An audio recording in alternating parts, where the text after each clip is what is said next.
All right, guys, we're back. I have a disaster here. My tomatoes sprouted within a week. Like I came down in a week and they were like this tall already. So this is the situation we have right now. I have tomatoes going haywire. Some peppers started coming up, and I got to get these up potted before they get too crazy. These are the red solo cups, red party cups, whatever you want to call them. I still haven't gotten my markers in, and I think it's been 2 weeks now. But if any of you have been around YouTube for a while, you've probably seen, sorry for the light. Maybe I'll point you this way to the other disaster.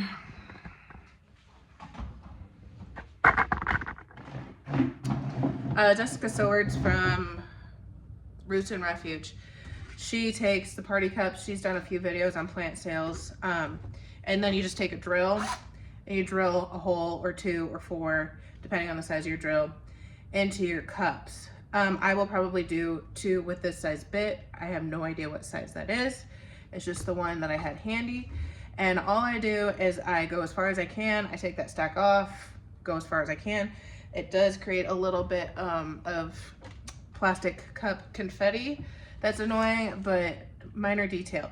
You can purchase like 6-pack cells, single cells for whatever size you want. There's all kinds of greenhouse supply things online, Amazon, whatever, but I have found that per unit, I'm a per unit buyer. Per unit, the red party cups historically have been cheaper. I did not check it this year, so I can't say what this year is. And maybe I'm not finding the right source, but I can also get them direct from the store in town. I don't have to wait to purchase and ship, especially when I'm already behind the 8 ball. I need to get these done right now. So I'll just point you down here. So this is a little bit larger bit than I normally use. That's my pinky if you want a little bit of a reference.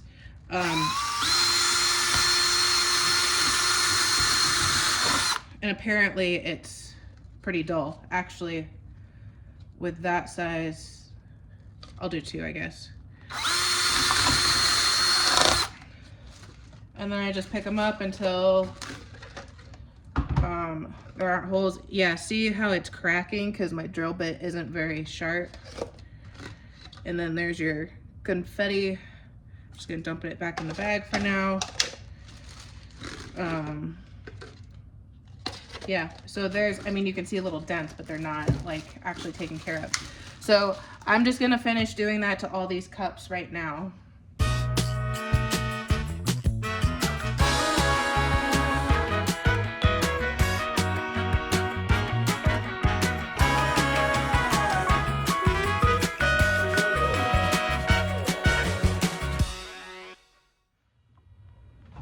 So for those that don't know, blades do get dull. I mean, you use them, it's like knives, they get dull.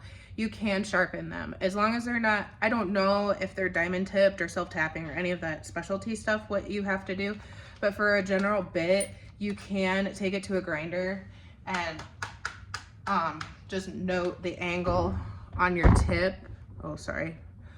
And you can like, let me see. And you can just like start grinding it and it'll make a new tip. I don't know what I'm gonna do with this one. It was my dad's. I don't know what kind of bit it is. If it is like a diamond tip or something like that, I don't think so. And I learned that, I mean, my dad probably did it, especially on the larger bits that cost like $100.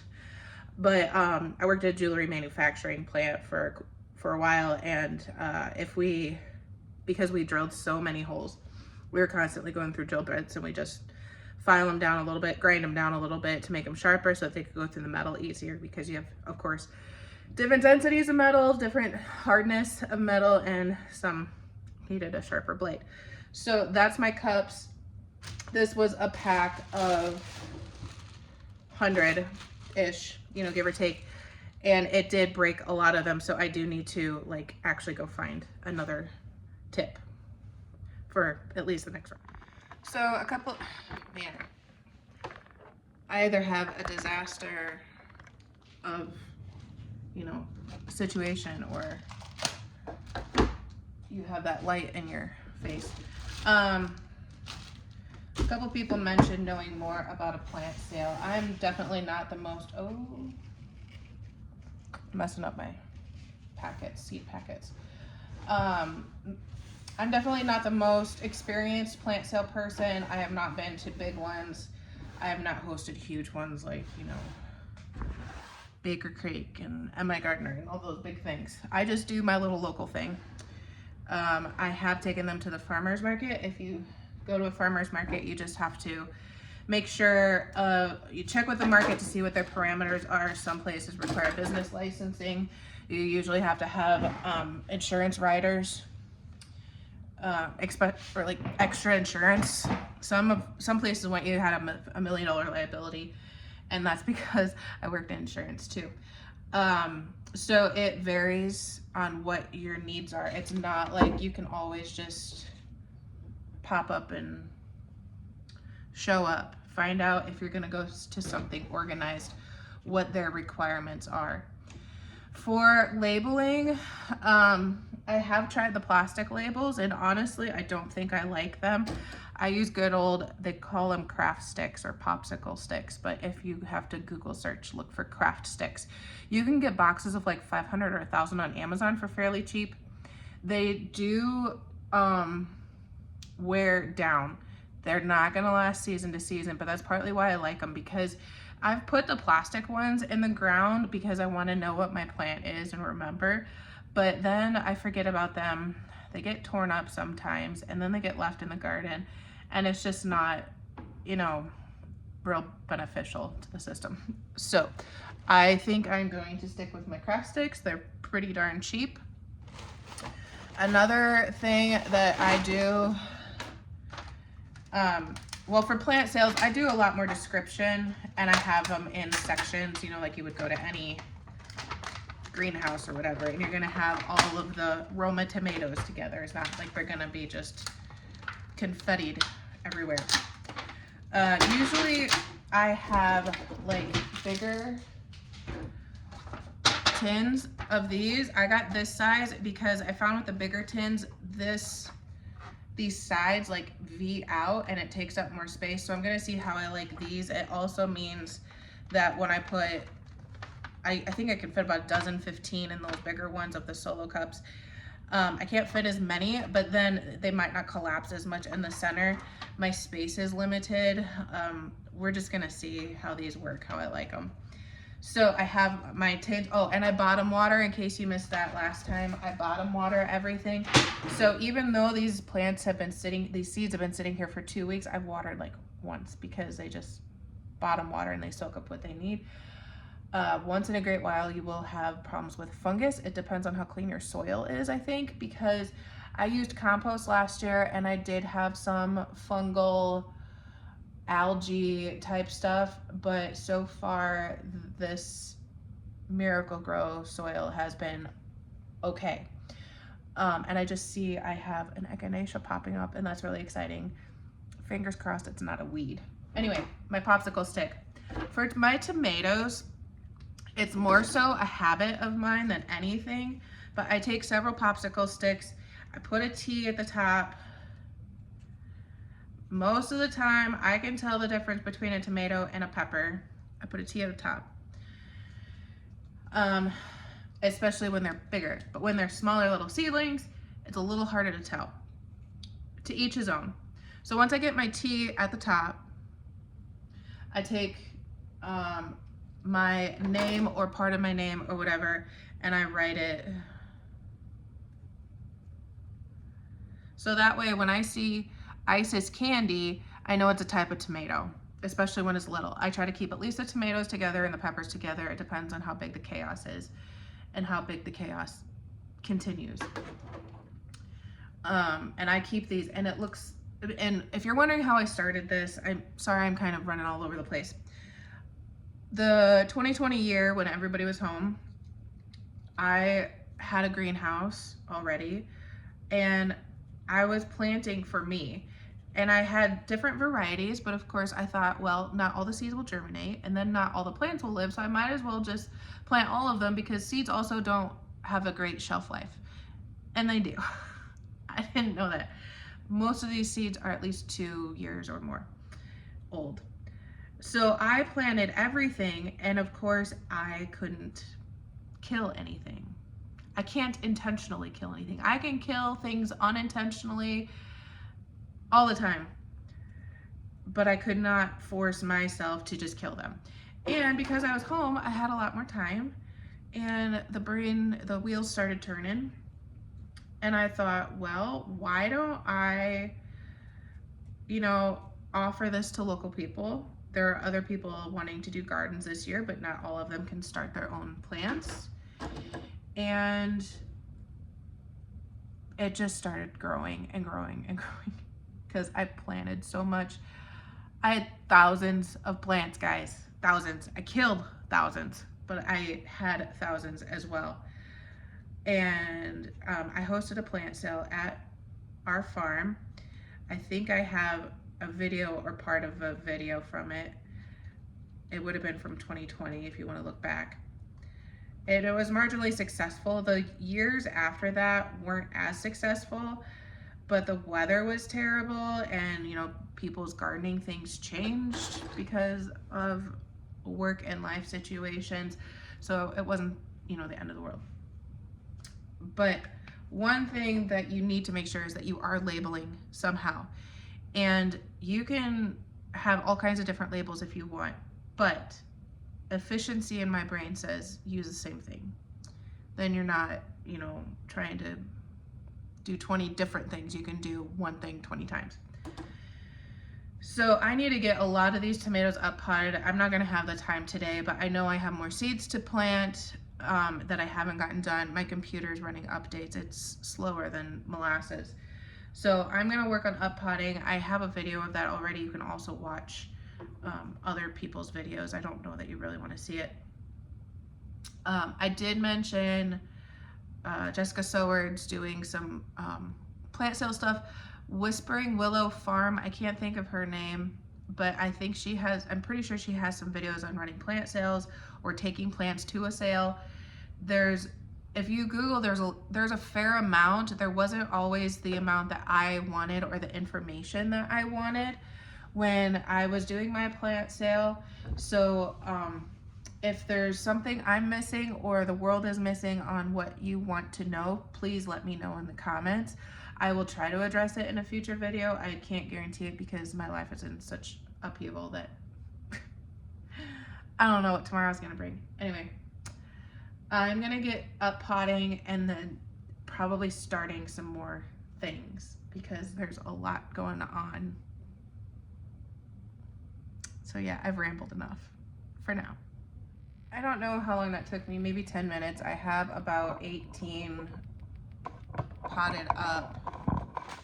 I can fit 8, maybe 9 in each of these things. I do not have enough room.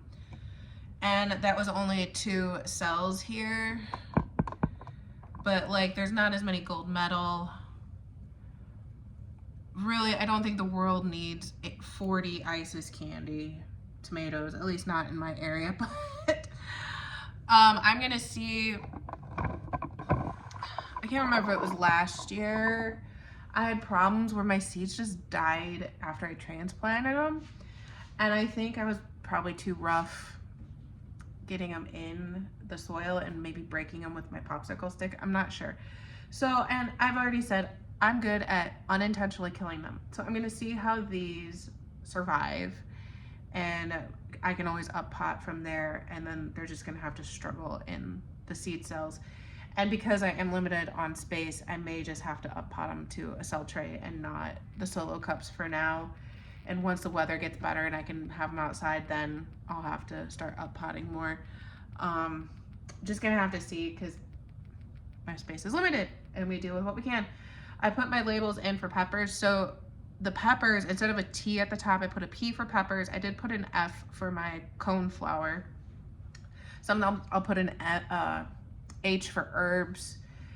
it just helps me in my categorical mind that I can go, okay, this flat is tomatoes. I can put them with tomatoes, you know, and go from there. As hard as I try to not mix the containers, you know, like I have a 9x13 of Isis candy.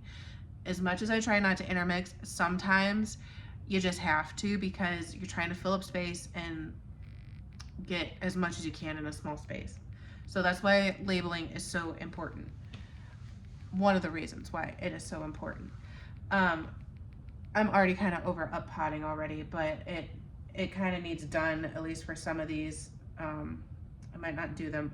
I won't get them all done because I don't have the room. I would probably need like 8 tables anymore. But I do know that I need to get some other seeds started. I'm just waiting for my computer because even 20 minutes later, it's still updating and loading and all this other stuff that I don't know which seeds for sure I want to start. I could probably make it up, but I like going off my list and then freewheeling off of that. My brain isn't working. All right. Okay guys, it's several days later, but this is, you know, my life. If you remember in the last video, I talked about how I'm gonna try to turn this into a bit of a garden, and this is the bush that I cut out. It was very strange, like the stump is somewhere, I think that's it. Maybe somewhere in there is the stump. And it was like some of the roots were almost branches, and it was like a smashed pine tree. I haven't gotten tordon on it, so I may need to do a fresh cut and then tordon because I'm sure the tree naturally wants to protect itself, so it produced sap over the wounds. But I cut it out last night, and I'm gonna load it in the truck and take it over to a place we have for brush to burn. And then I wanted to get this out right away because, as some of you know, I like, oh, my kid just screamed. She's fine. Some of you know I like unique things, and one of those things is hellebore. Plants, flowers, whatever. They're almost an evergreen because they're green like most of the year, and they flower in February, March. They're really pretty. So I found some on Amazon, but they're actually by way of Holland bulbs, so I think they're pretty, they're hopefully decent, not just a random Amazon thing. But hellebores in general are kind of expensive to me. They are bare roots, so I'm gonna put some water in a bucket, like a 1 or 2 gallon bucket I have, and let them soak for a little bit because I don't know how dry they are, and I want to give them a good drink before I put them in there. But I'm gonna put it in this hole here because I think it's a low shade area. It'll get morning sun for sure, but then once it gets like noon, 1 o'clock, this deck here like shades it out, and I'm hoping that'll be a good place for them. Hopefully they'll start flourishing more, and then I might start dividing them for under the deck. I'm not sure, but that's years and years down the road. So I'm just gonna put some water in these, and I'm gonna start loading these branches to take them over to our burn pile, not barrel, pile. There is one teeny tiny little root in this bag, and I thought I got 3. I'm pretty sure I paid like $25, $30 for this, so that is really frustratingly disappointing. But in case you wondered what it looked like, it looks like this. It reminds me a lot of asparagus. So hopefully this is, oh, it's not asparagus. I know that that is not, but I need to start reading better. Did that on something else not too long ago. We do have a local nursery in our area that may have some. I just hate paying that amount for a plant, but I don't know if I can get seeds started. Anyway, 30 years of sap and pine needles later, I'm gonna be cleaning pine needles out of my truck for forever. I also, of course, ordered more seeds. I have a delicious tomato that I didn't really have a slicer or a red slicer, and everybody likes the delicious. I broke down and got a zucchini. I don't know why. I got some fresh Santa Fe Grande peppers to have on hand because the ones I have I saved from like 2020, 2021 or something. I'm not even sure how well they germinated now that I think about it. A pimento pepper. I have tried to plant this thing for 3 years and still have not grown it. But I got a pimento pepper, and I'm gonna try some jade beans. I have several beans in the freezer and canned, but just in case we want to do some fresh green beans, I got that. And MI Gardener is awesome, and they sent me a seed packet so that I could put like my own seeds in there for saving. So that's probably it for today. If I don't, I'll never get this video uploaded. I'm still transplanting. I'm still need to get lots of things planted, especially like these tomatoes and peppers if I want to grow them this year. We found a feather, or I found a feather in the yard, so now she's talking about the bird that we didn't see. Yeah, is it big? Yeah. How big? Big, so big. Big. Is it a big bird? Yeah. What color is the feather? Color this. Yellow Yellow. and black. Black. Yellow and black. It's probably like a yellow finch or something feather. It's really not a big bird. Anyway, thanks guys for tuning in. Once again, let me know what you want to see. I'm all ears. If you made it this far, and a lot of you don't, but that's okay. We're going to talk about the, oh, here's the feather. Like I said, probably yellow finch or something. Or there's another yellow black thing that flies around once in a while. Anyway, we'll talk to you later. Hope you're having a good one. Bye.